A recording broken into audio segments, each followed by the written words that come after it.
നൽകിയത്.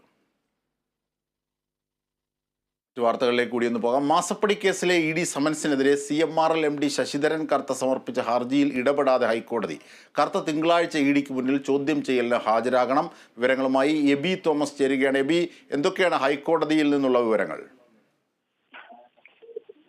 തിങ്കളാഴ്ച ഹൈക്കോടതിയിൽ ഹാജരാകണമെന്ന് ആവശ്യപ്പെട്ട് ഇ.ഡി നോട്ടീസ് നൽകിയിരുന്നു. അതിനെ തുടർന്നാണ് കർത്ത ഹൈക്കോടതിയെ സമീപിച്ചത്. അതായത് ഈ കേസുമായി ബന്ധപ്പെട്ട് അല്ലെങ്കിൽ അതിന് ഒരു ഇളവ് തേടിക്കൊണ്ട് തന്നെയുള്ള ഒരു നടപടിയുടെ ഭാഗമായിട്ടായിരുന്നു ഹൈക്കോടതിയിൽ എന്തെങ്കിലും സഹായം ലഭിക്കുമെന്നുള്ള പ്രതീക്ഷയിലാണ് CMRL MD അവിടേക്ക് ഹൈക്കോടതിയിലേക്ക് എത്തുന്നത്. പക്ഷേ ഹൈക്കോടതിയിൽ നിന്ന് തിരിച്ചടി നേരിടുന്ന സാഹചര്യമാണ് ഉണ്ടായത്. ഈ ഒരു വിഷയത്തിൽ ഇടപെടാൻ കഴിയില്ല എന്ന്, ഇ.ഡിയുടെ അന്വേഷണത്തിൽ ഇടപെടാൻ കഴിയില്ല എന്നാണ് ഹൈക്കോടതി നിലപാട് വ്യക്തമാക്കിയിരിക്കുന്നത്. അതുകൊണ്ട് തന്നെ തിങ്കളാഴ്ച കർത്ത ഹാജരാകേണ്ടി വരും. കഴിഞ്ഞ ദിവസം ഇ.ഡി CMRL ഉദ്യോഗസ്ഥരെ വിളിപ്പിച്ചിരുന്നു. എന്നാൽ നോട്ടീസ് അയച്ചെങ്കിലും അവരാരും തന്നെ ഹാജരാകുന്ന ഒരു സാഹചര്യം ഉണ്ടായിരുന്നില്ല.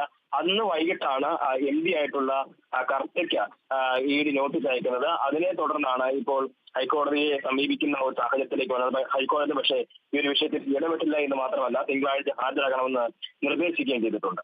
അജിത് ഷാ. ശരി, എബിയാണ് വിവരങ്ങൾ, വിശദാംശങ്ങൾ നൽകിയത്. അതോടൊപ്പം തന്നെ മസാല ബോണ്ട് കേസിൽ ഇ.ഡിക്ക് തിരിച്ചടി. സിംഗിൾ ബെഞ്ച് ഉത്തരവ് ചോദ്യം ചെയ്ത് ഇ.ഡി സമർപ്പിച്ച അപ്പീൽ ഹൈക്കോടതി ഇടപെട്ടില്ല. തെരഞ്ഞെടുപ്പിന് ശേഷം തോമസ് ഐസക്കിനെതിരായ ഹർജിയിൽ വാദം കേൾക്കാമെന്ന് കോടതി അറിയിച്ചു.